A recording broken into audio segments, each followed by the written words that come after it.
Hi, hi. First of all, I don't know if we want to talk in English or German, somebody who's against something.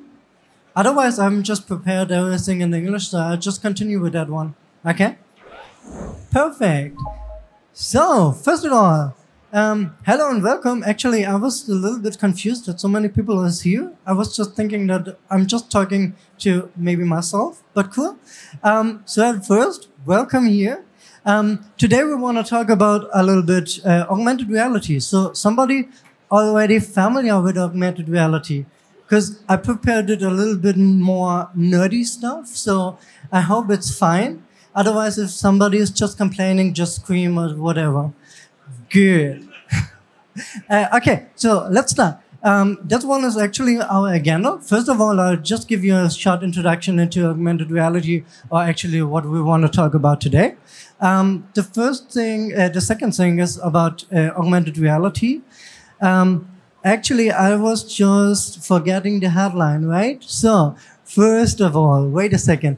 We're just looking into augmented reality dilemma. So more or less like the comparison of augmented reality glasses against the smartphone. So which one could be better or more worse in whatever we're looking into. So now, my introduction.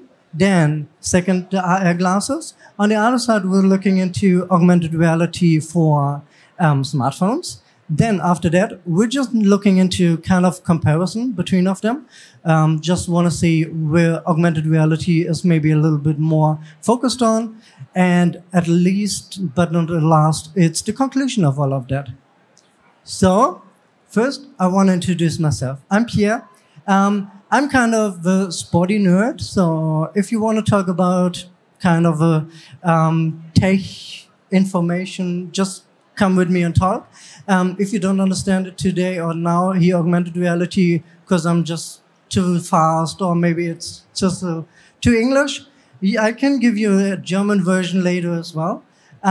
Otherwise, I did my master in informatics here at the Technical University. Besides that one, I was working a couple of years for the chair for augmented reality here at the Technical University as well.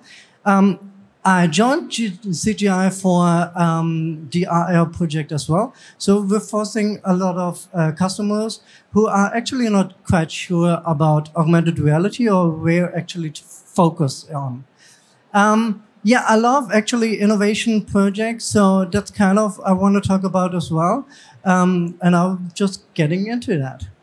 So, introduction. So, augmented reality itself is kind of a thing that is focusing currently a lot of people. There are a lot of areas that augmented reality can be used. For example, it has a lot of innovation behind it. So you can, okay, wait a second. You can just use it in a lot of different industries. For example, we're currently using that one in the automotive section. There's a lot of in aerospace or in education, for example. So I can give you a quick overview, for example. While working at the chair, we were trying to focus on a lot of students or actually a lot of children as well. So while just sitting in the school having the books, which is really boring because, you know, maybe when you were at school, you were just looking into history class, maybe. So actually it was not my class. I just hated history. And actually the teacher was just in front of them and they were just talking. So we were just trying into getting something more nicer, I would say. So we just have the book, actually. There are a lot of pictures. We can just have something with augmented reality. We're just scanning that one and something, it's getting a little bit more live. So there's a little bit storytelling behind that one. It's just showing some little animation or a little bit more description about what is really trying to describe in a whole chapter of history class. And actually, that was really cool because I was just working with students. So they tried to figure out what would be best for the children itself. And we figured out, even in of course, it's a lot of effort behind that one, but it was really fun for the children. So that one, actually, augmented reality is a big, big part in educational. Another one is entertaining and gaming, for example. I know most of you, or actually it was a super hype, and I know that a lot of people were actually, or do already play Pokemon Go, right? So everybody was just running around in the whole city trying to catch some Pokemons, and that's kind of the first augmented reality game. Another one, actually, we can talk about Apple. Apple is such a game-breaking in so many technology topics, I would say.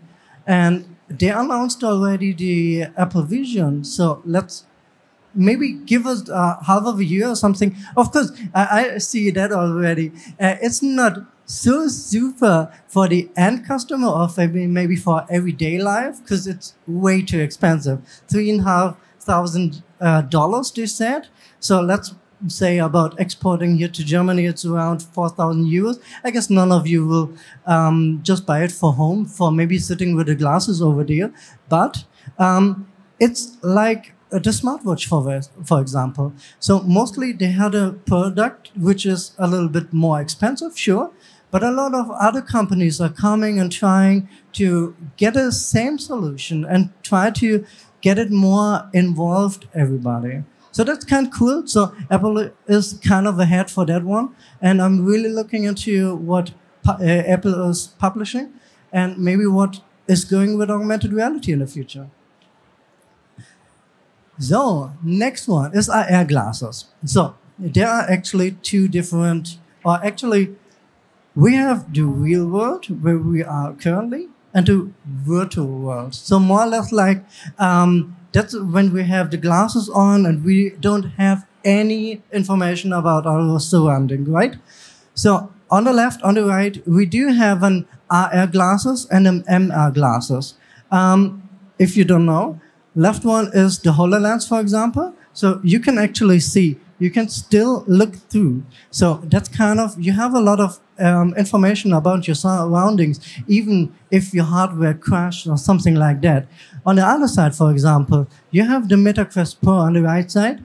You're just looking through. So you have a kind of a mixture of a virtual reality. So you can shut down your environment and don't have any surroundings anymore. So you're just in your virtual reality. But you can also have the kind of look through. So you have some kind of surrounding and you can do all your AR experience over there.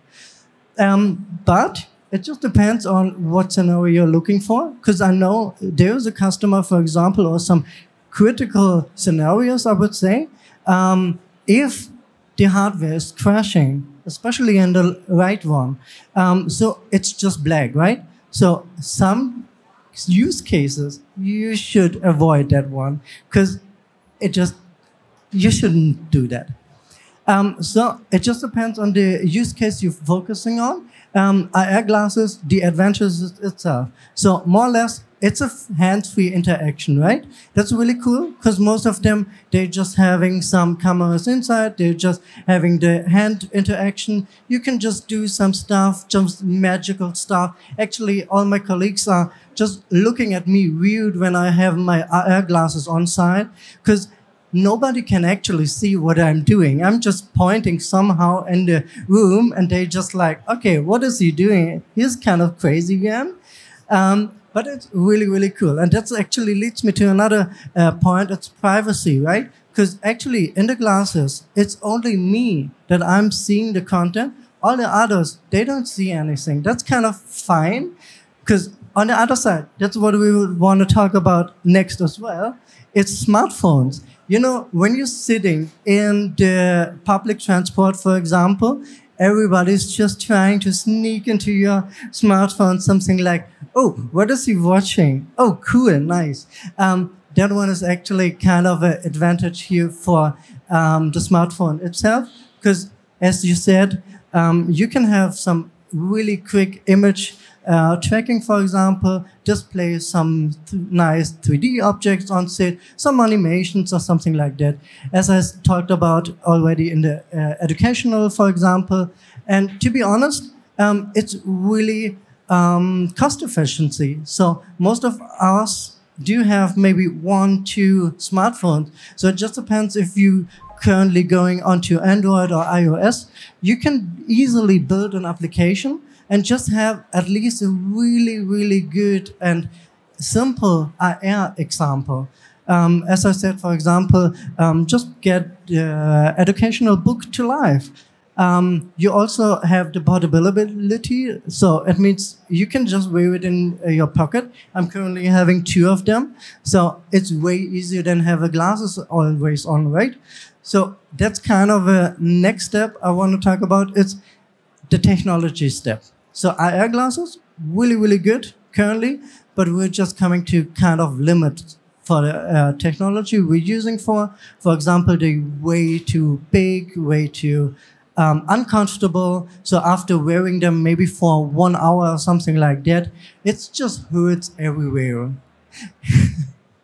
And another one is battery life. The AR glasses, for example, they're more or less like, you can use them maybe for 1 hour. It just depends how much graphic you're rendering. After that one, it just went off.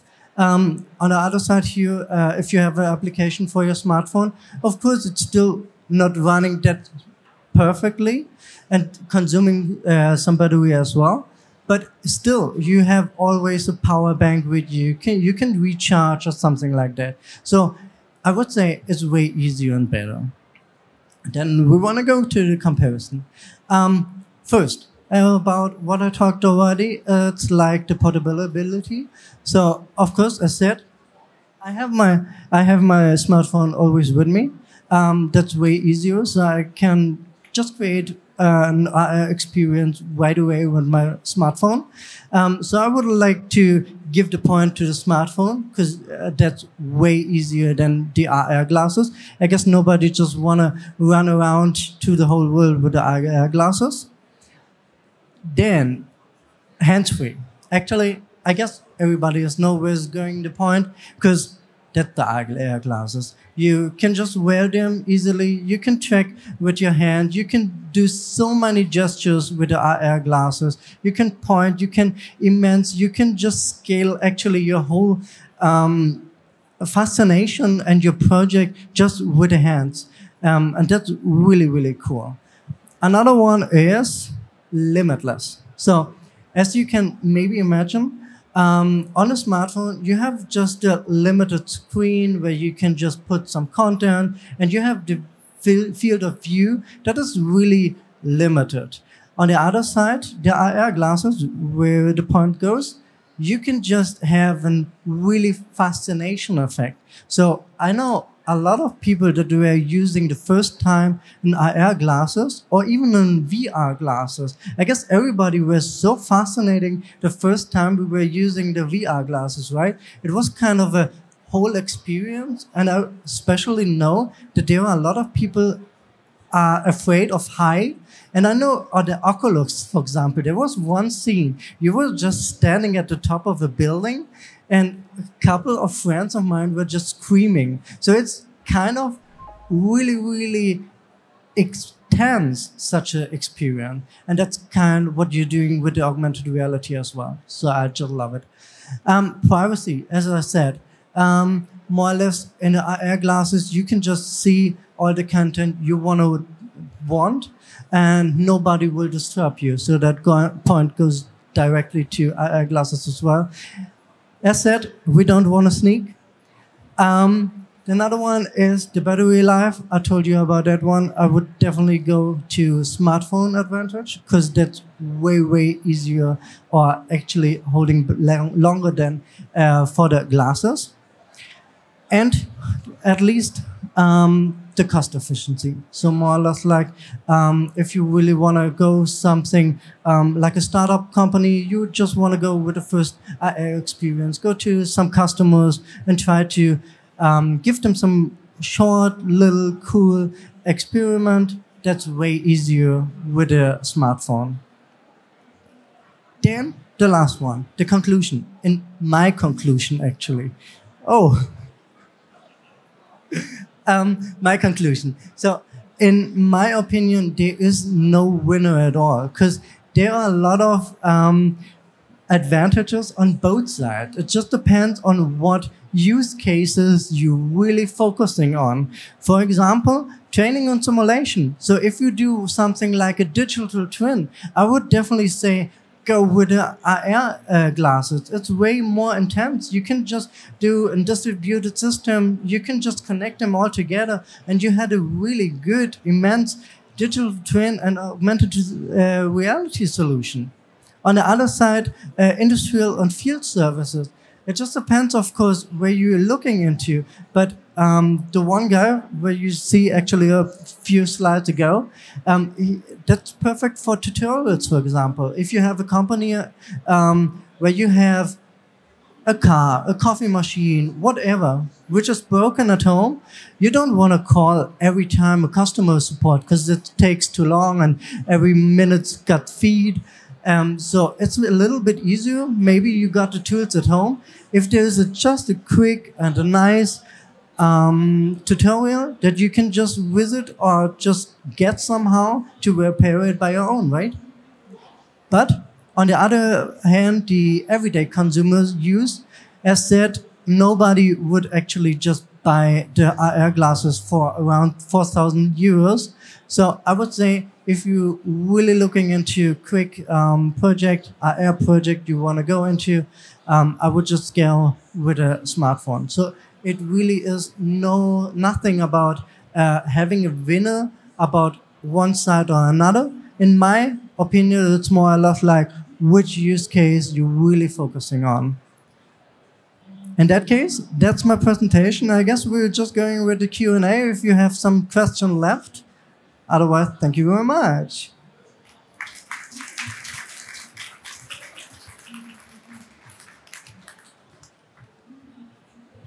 Somebody.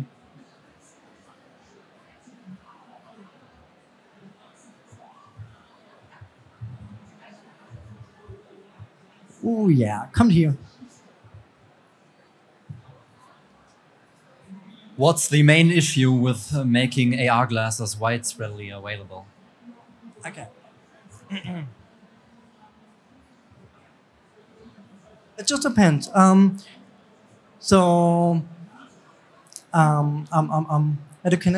Educational, as I said, it's a lot of, for example. So for my daily use, actually, most of them I'm using Unity 3D. It's a whole game engine because all the 3D contents you really want to place on, it's really easily to get into. So you can just have Euphoria and RR Foundation. It's kind of a library you can use. So you don't need to get into the whole coding stuff, I would say. It's more or less like just an understanding about what the algorithm is doing. And more or less you can just have multiple of features that you can show your customer, your teacher, whatever you want to. And based on that one, you can just evolve your scene wherever you want to. So it just depends on what you're working. Are you specifically thinking about something you want to work with? Okay.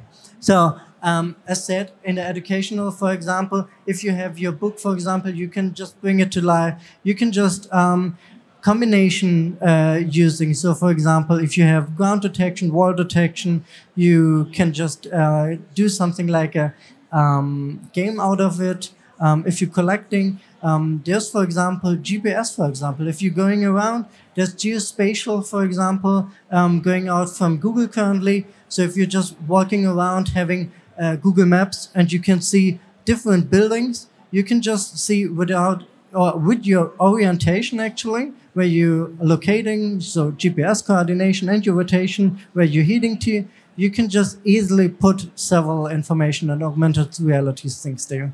So that's kind of so if you're not in or not currently into augmented reality, just look into, for example, Unity. It's a 3D engine. And from there, you can easily go into augmented reality.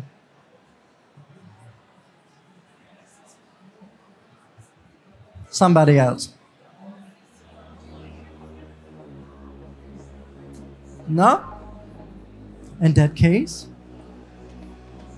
Thank you very much. If you want to have some more information, I'm in hall 2, even if you need the whole presentation in German as well. Otherwise, I hope to get in contact with you. Thanks.